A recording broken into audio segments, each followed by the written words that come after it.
Okay, Russell Brand. Russell Brand has been now demonetized completely off of YouTube. They have decided he can no longer make a single dime off of the platform. This is really my first thought when I heard this news was I feel awful for, I believe, the 14 people who work on his show or however. He's got about a dozen people working on his show every day. And they're all wonderful people. I've interacted with them numerous times, and I worry for their jobs. I worry for their livelihoods now that Russell Brand has been demonetized off of YouTube. Now, of course, he is a Rumble exclusive show, and so hopefully everybody who works for him can maintain their livelihoods, and that this isn't going to be a huge dent on Russell. But I know he's got a lot of viewers, he's got a lot of subscribers, he was making a lot of money on YouTube, and that is definitely going to sting. But ultimately, YouTube decided to drop Russell Brand. Now, the big thing that's circulating online about this, of course, is that guilty before, found before a person has actually been tried. People are saying, oh, YouTube's already automatically trying him and deciding that he's guilty before there's even an actual trial. I want to pull up, I actually tweeted this, and this was getting a lot of commentary, and I want to actually expand on it. So I'm going to read you my tweet, and then I'm going to expand on this. But I say here, so they didn't care about his antics or allegations before, only now that he's speaking up against the establishment got it. It's discriminatory to do this to the accused, and quite frankly, even to the convicted. The ability to make money shouldn't be reserved for only those we find moral when the way they make money is legal. Now, let me expand on that a little bit. I agree with all the people out there who are saying, wow, YouTube's already finding him guilty without a trial, and so this is terrible. It's like they're acting like the jury and the judge and the executioner, and they've already decided that Russell Brand is it's death on the YouTube channel. I agree with that sentiment, but I don't think YouTube should be demonetizing people even if they are found guilty. Even if he is a convicted criminal, even if he is a felon, even if he did something really wrong, that is not up to YouTube to pull him off of their platform when he wasn't committing any crimes on their platform. He wasn't using their platform to advocate for sexual assault or anything illegal of any kind. And as long as a person is not advocating for anything illegal or using the platforms or doing anything illegal, they should still be allowed to earn a living. And that's really what this boils down to, is that this really should be, and I know there's going to be a lot of people out there watching that are very much on the side of it's a private company, they could do whatever they want. But can YouTube continue to make money off of Russell Brand by either selling advertisements on his content or by making money off of just the traffic that is brought over to YouTube to watch his videos? That's bringing in eyeballs. Those eyeballs go, they watch Russell Brand's content, and then you know what they do? They get recommended content, and then they click over to that other recommended content that has ads in it. So YouTube benefits from having a big name and somebody with a huge subscriber base of 6.5 million people. They benefit from Russell Brand being on their platform. Yet what they're saying to him is, we're going to benefit, we're going to continue to make money off of you, but we're not going to share any of that revenue with you. That should actually probably be taken to a court and challenged. That should be actually ruled that a company cannot continue to make money off of a person and not share in the revenue with them. Now, this is very different than YouTube sponsoring a person. So if a private company like Adidas wants to rip a sponsorship away from Kanye West because they don't think that he's holding up his end of the bargain of being somebody who they think is a moral character, who they think people look up to, has a great reputation, right? All of these things. If Adidas suddenly says, look, we don't think you're holding up your end of the deal, and we have been paying you out of our own pocket $10 million or whatever the amount is in order to have you endorse our products, I think it's fair for a company to say, I no longer want this person to represent my product. This person is representing as a spokesperson. We're paying to endorse them. Fine, that's fair enough. When Tiger Woods lost all of his endorsement deals after he was found having sex addiction problems, cheating on all of, his wife with all of those women, fair enough that all of these companies decided that they didn't want to be associated with him anymore in that way. But could he be banned?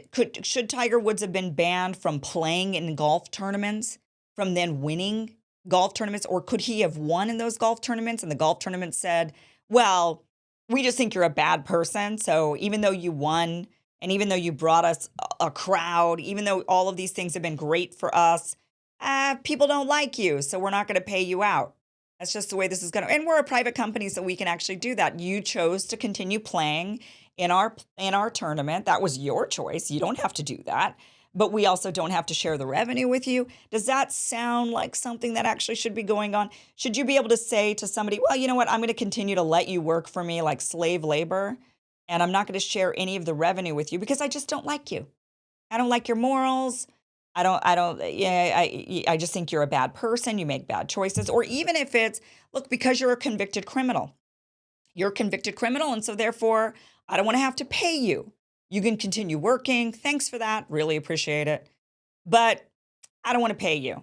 Now, I get it. You could say, well, it's their choice. They don't have to do this, that, or the other. But that's the same, those who make the argument of it's a private company, they could do whatever they want, are often the same people who make the argument that forcing people to take the COVID vaccine, it was truly forced when you're telling them job or jab.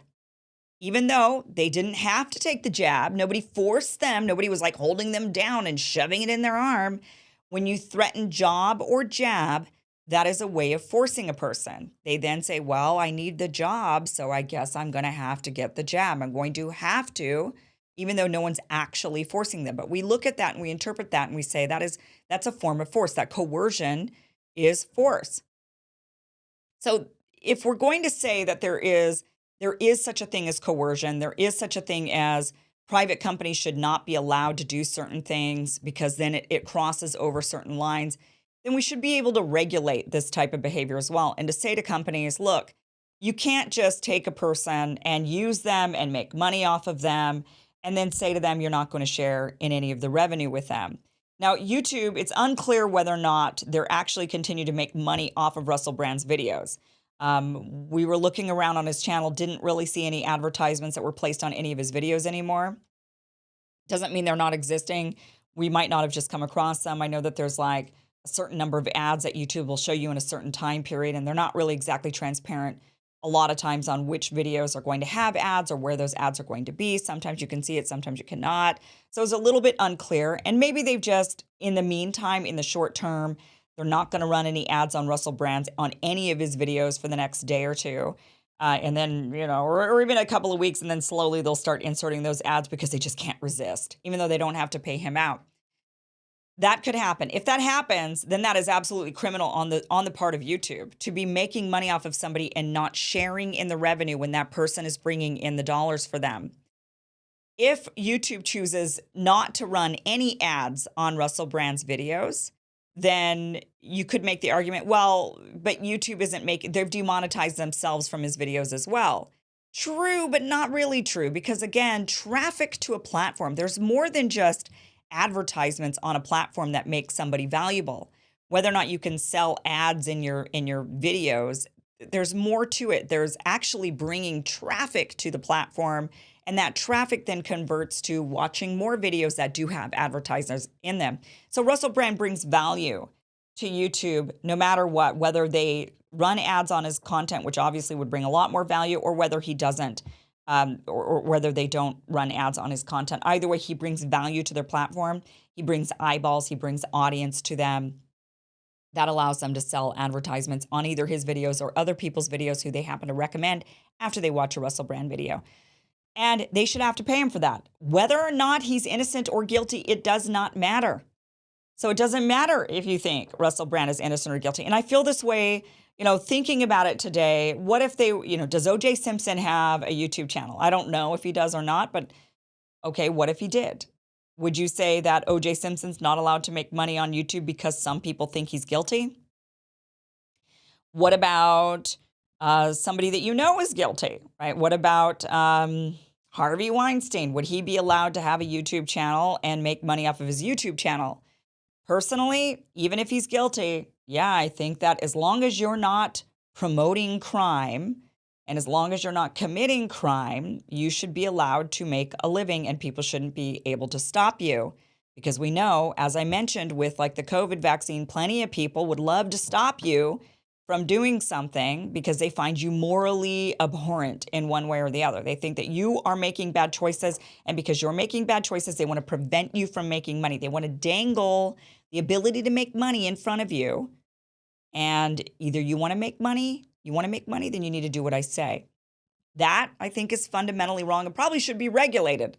No, that's going to go, that's not music to the libertarians' ears, right? But I do think that should be a regulated thing. It's a form of discrimination. It's discriminatory at its core to say to a person, because I don't agree with you morally or ethically, or because you're a criminal, you're a convicted criminal, or you've committed crime, whatever it might be, it's discriminatory to say, so therefore I don't want you making money in this other way that has nothing to do with the thing that I think that you're guilty of or immoral over. It has nothing to do, this does not have any, what you're doing over here to make money is not in any way connected to this, but it doesn't matter. I don't like you. And I think you're an immoral person. And so therefore you cannot make money. I don't think we should be building a society that goes in that direction. I don't think that is the right way to handle things. Now, like I said, it's different if it's an endorsement deal. If the company is giving millions of dollars to a person to represent their brand, fair enough if they want to rip that away. Fair enough. But this platform, YouTube, is not they're not signing contracts. Yes, you have to sign terms of service. You have to do that even when you go to the doctor's office. You have to do that for everything that you use in life. So that's not the same thing, signing a terms of service. They bake it in there. They make it so that it is, so that you can say, well, but you signed the terms of service, so it is what it is. Don't cry about it. Right. Well, but really, we have to ask ourselves, is this the type of society that we want to be living in? Is this the society we want to build? It's the same thing for free speech. You know, I have this argument a lot with people who say, well, it's a private company and they can censor who they want. You know, YouTube is not censoring Russell Brand. He's allowed to post videos on the platform. He's just not allowed to make money off the platform anymore, even though YouTube is not directly giving him an endorsement deal of any kind. I have this argument a lot when it comes to free speech. People say, well, it's a private company. They can censor you. They can limit you however they want. Because it's not the government. Free speech First Amendment only has to do with the government. Okay. But do we want to live in a culture that promotes this type of thing? Do we want our society to go down this road where we say, if I don't like you, I can just silence you because I'm a private company and I'm not the government, so boo on you. No, we want that First Amendment, that free speech protection to extend beyond government intrusion. We want that, and we've kind of grown up and prided ourselves as Americans with the idea of free speech in our country, in our culture, in the fabric of our being. We believe this. And then now that it's been an actual issue and people are being really truly censored, it's come out that, well, but it's a government thing, government or no government, there's actually a distinction there. And I think this needs to be the same sort of conversation when it comes to this type of demonetizing, where we're saying to people, you cannot have a living, you cannot make a living because you're not doing the thing I want you to do, or because I think you're a bad person, or because I think you've committed a crime, and therefore I don't want you to have a living. I don't want you to have a livelihood. Now, some people say, well, I don't feel bad for Russell Brand. He's rich. He's a celebrity. He's got plenty of money, millions of dollars. Sure. But like I said, when I heard this news, my first thought wasn't about Russell. Russell will be fine. Russell has a lot of money. He'll be fine. But he's got a lot of people who work for him, and those people might not be fine. And those people's jobs are potentially very much at risk. And that is a very scary and terrible thing for all of those people who are just working in a day-to-day job, trying to get by, trying to pay their bills, and they rely on Russell Brand and his company to help them do that. And now that is being threatened just because YouTube decides that they don't like Russell as a person, even though he's not doing anything wrong on their platform. He's not committing any crime. He's not using their platform to commit crime or to promote crime or anything of that sort. So that is something that I really think there needs to be more conversation about. This isn't to me about whether or not he's guilty. They shouldn't be doing this even if he is. It has nothing to do with them. And him being on their platform is not somehow some endorsement for, he's not being endorsed by YouTube or anything like that. YouTube offers a platform that anyone can use. And because of that, anyone should be able to make money off of AdSense, and anybody should be able to sign up for that. And it should just be an open free for all. And if people watch your videos, then you get paid. And if they don't, then you don't. And that's the choice of the people who go and watch your videos. Nobody's forcing anybody to watch Russell Brand videos. So for YouTube to say, well, then we're demonetizing you, why don't you just wait for the public to decide? Maybe the public will decide they don't want to watch his videos anymore because they don't like him as a person. And in which case, he won't get as many ads and he won't make as much money. It's that simple. Let the people decide. I want to pull up this one headline here. This is from the Irish Times. This is something kind of interesting. We mentioned this in yesterday's show when we're covering Russell Brand and the allegations against him. The headline says, Russell Brand, Channel 4 boss says no evidence, alleged incidents reported to management. And then they also mentioned that the YouTube stops actor from making money on its platform while BBC pulls material that now falls below public expectations. So BBC has also pulled Russell Brand content off of their platforms. This is interesting, though, that the Channel 4 boss said there's no evidence that any of the incidents were reported to management. One of the women, Russell Brand worked for Channel 4. One of the women who made accusations against Russell Brand said that it happened while he was working for that company, while she was working for that company. And one thing that I mentioned was, well, then if he sexually harassed her at work, then that would fall on management. That would be something that they're liable for if they knew about it and they didn't do anything about it. Then they're liable actors and they could be sued by that person. Maybe not so much Russell Brand, but certainly the company. And Channel 4 is saying, oh, no, nothing was ever reported to us, so we're not liable for anything, is what they're trying to say is, oh, no, we didn't know. We didn't know. They didn't know, but one thing that we do know is that this was supposedly an open secret. That Russell Brand was, he's even admitted he was a major sex addict and drug addict. And he's admitted this. And this is something that then in the industry over the years before he became an anti-establishment voice, they say, oh, yeah, we knew about this with Russell Brand. Oh, yeah, it was known. It was known, yet these management at these places he was working at are saying, oh, no, we didn't know about it. We didn't know because we don't want to be held liable. Right. So they want it all to fall on Russell Brand. None of them, no responsibility on their part or the part of management at those companies. Just thought that part, that was fairly interesting. But, now that Russell Brand has lost his ability to make money on YouTube, I don't know if he ever gets that back. I don't think it's very rare. I don't know of anybody who's been demonetized and was able to gain that monetization back. I think it's extremely rare. You have to do a lot of petitioning. You have to prove that they're wrong and that they demonetize you for completely wrong reasons, and I just don't know if that's, unless it comes out in a court of law that, and this is where it gets really, they can do this to Russell without a court of law, but it would probably take a court of law saying, no, these women were just completely lying and they all made it up and they colluded together and it had to be some sort of nefarious plot that's uncovered for them to say, oh, Russell, you poor thing, you're the victim actually, and we're actually going to restore your rights to make money on YouTube. That's the only way I see him ever getting this back, and I don't think that's ever going to happen. And so this is a really tough day for many of us that do the same type of work. They could get us for anything. They got Russell for this. They rip people off the platform all the time for being conspiracy theorists or spreading misinformation, and it's incredibly scary. It's a very, very, very frightening thing to lose your income when you've built your income and your career on a platform such as YouTube that's provided itself for the people, anybody. It's YouTube to make money, to be on there and make money. So it's a very frightening thing. All right, guys, I want to tell you about the best sheets that I've ever slept in my entire life. I absolutely love them. Cozy Earth sheets. I want you to just simply swap out your current sheets for these really incredibly soft, breathable, temperature-regulating sheets from Cozy Earth. And if you don't agree that you're sleeping cooler, more comfortably this summer, this fall, this winter, which you will, I promise you they are so wonderful, then they're going to refund your purchase price plus shipping, no questions asked. And they can give you that guarantee because they know how great they are. And I was skeptical. I was really skeptical. How great can sheets be? And then I put them on my bed. And then especially once you wash them a couple of times, they get even better as you wash them. But you should wash your sheets anyway, right? More frequently. I know. How often do you wash your sheets? I would like to know, actually. I think it's what, once a week. Is that what we're supposed to be doing? But you get to 100 nights to try these sheets out, and you're going to really love them.